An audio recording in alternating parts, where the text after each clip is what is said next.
heard a part of yourself saying one or more of these? My anger, it just goes from 0 to 60 when my partner does that thing. I know I'm screwing up my kids. I feel so guilty. I don't understand why I keep yelling, but I know I need to stop. Or maybe you're on the other side of the spectrum and you hear yourself saying things like, I just give in when my kid starts to cry, or I just shut down when my partner and I are in the middle of that fight for the 15th time. If your response to hearing one or more of these statements was, how does she know? There's a good chance you've experienced a trigger. In today's video, we're going to get clear on what you need to know about your triggers to transform your relationship with them. We haven't met yet? Hello, I'm Dr. Lynyetta Willis. I'm a psychologist, family empowerment coach, keynote speaker, and author.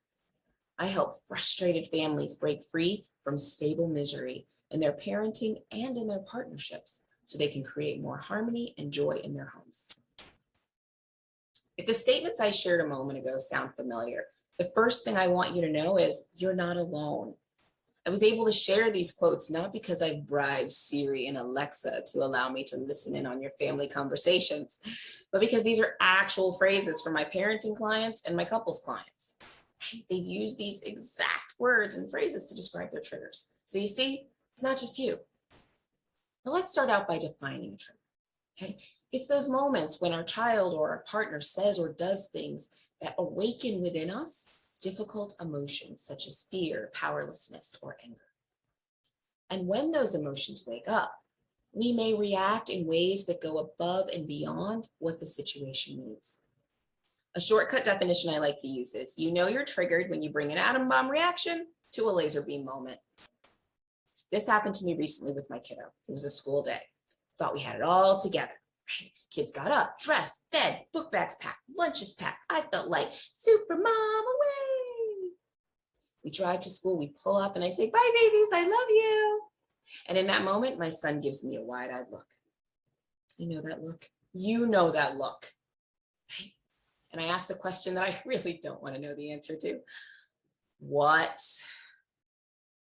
He looks at me and he says, I forgot my shoes. Of course he did. I can laugh now, but then I didn't. My response went something like, how could you forget your shoes? Seriously, you went out to play. Didn't I say make sure everything was done before you went out to play? That includes your shoes. Now I have to drive you all the way home and I have an appointment. Seriously? Oh, I can't believe this. We've got to get better. We can't keep doing this. We've got to talk about this family meeting tonight. The entire time, he's just sitting there in the back seat, door half open, naked foot hanging out, swinging in the wind, waiting for the wave that is his mom to finally crash. In the midst of my verbal tsunami, I looked at his face and it hit me. I'm triggered. I was bringing an atom bomb reaction to a laser beam moment. What did I want instead if I had it all my way? Probably the same thing you want when you find yourself in those moments. The ability to give a laser beam response during a laser beam moment. The ability to connect with your child more than you correct them.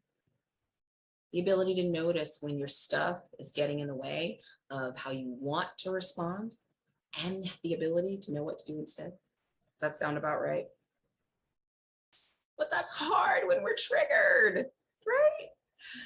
Well, today I'm going to talk about the trigger train and 3 things you need to know about your triggers so you can find that laser beam and respond effectively during those difficult parenting or partnership moments, regardless of what your kid or partner is or is not doing. How does that sound? All right, the trigger train. Our triggers are external to us. What starts the trigger train rolling down the tracks is a trigger or someone else's behavior. Our kids crying or yelling, or our partner's sarcasm, or their habit of walking away in the middle of an argument. Right? Those things may be our triggers. This behavior represents the first car of the trigger train, or the steam engine. Right? This is what gets the train rolling down the tracks. My kid saying, I left my shoes, was the steam engine that morning.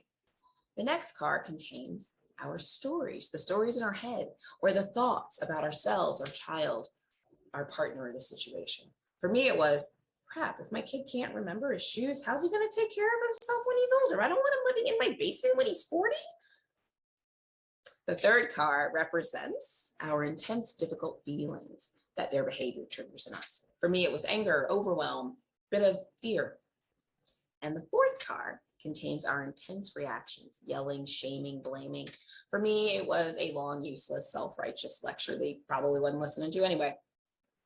And when all of these cards are hooked together, triggering behavior, our thoughts, stories in our head, our feelings, and our reactions, they represent the trigger train. And when this sucker is rolling down the tracks, it can feel hard to stop. But what this trigger train represents and illustrates to us is the fact that there are separate, these are in separate cars, and that we can slow this train way down, right? Now I'm going to discuss 3 facts that can help us do that. Fact 1, our partner or child's behavior, the stories in our head, our intense feelings, and our reactions, right? They're in 4 different train cars. They're separate from one another. Now I know when they're hooked together, it feels as if our child is making us yell, feels as if our partner is making us angry. But the truth is their behavior is just that, their behavior. And it's separate from our feelings and our actions. Their behavior, our actions. Now, why is this important? Well, because of fact 2. We have more control over our reactions than we may think. The train metaphor reminds us that how we respond when we're triggered is in our control. We can unhook our car containing our thoughts, feelings, and reactions from the steam engine or their behavior. They don't all have to go flying down the mountain together. Fact 3, when our child or our partner does that triggering thing, our overreaction is not required to follow. One of my favorite quotes by Viktor Frankl sums this up nicely. He says, between a stimulus, triggering behavior, and the response, our reaction, there's a space. See that space? And in that space is our power to choose our response. In our response lies our growth and our freedom. When we realize that our loved one's triggering behavior, the stories in our head, our difficult feelings towards that behavior in them, and our reactions are in different cars, we're more likely to acknowledge the space and choose a response that will lead to further growth and freedom from our own guilt and shame. So there you have it. 3 facts you need to know about your triggers in order to truly transform your relationship with them. Fact 1, your child or your partner's behaviors are separate from your thoughts, your feelings, and your reactions, okay? No one can make you feel a certain way or do a certain thing. Fact 2, you have more control over your reactions than you may think. It's not always easy, but with practice, you can learn to change your thoughts, shift your feelings, or temper your reactions. Fact 3, when your child or your partner does that triggering thing, your overreaction is not required to follow. You can choose to create that space between their behavior and your response.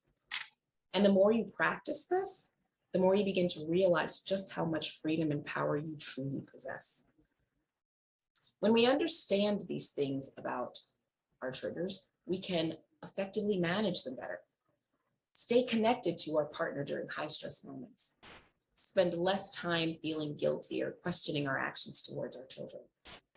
And we can feel more confident in our ability to handle situations instead of losing our patience with our partner or modeling ineffective patterns for our children. If you found this valuable and you're thinking, but how? How do I empower myself to practice and to make these 3 facts work for me and my family? I want to invite you to check out my Trigger Tools video course for parents and partnerships. Over the course of 8 days, you'll receive value-packed videos each day, most of which are about 10 minutes or less. Now, each video contains a new tool you can use that day to begin transforming your relationships with your triggers so you can strengthen your relationship with those you love and with yourself. So click on the link below, check it out, ask any questions you may have, and I'll see you next time. Bye now.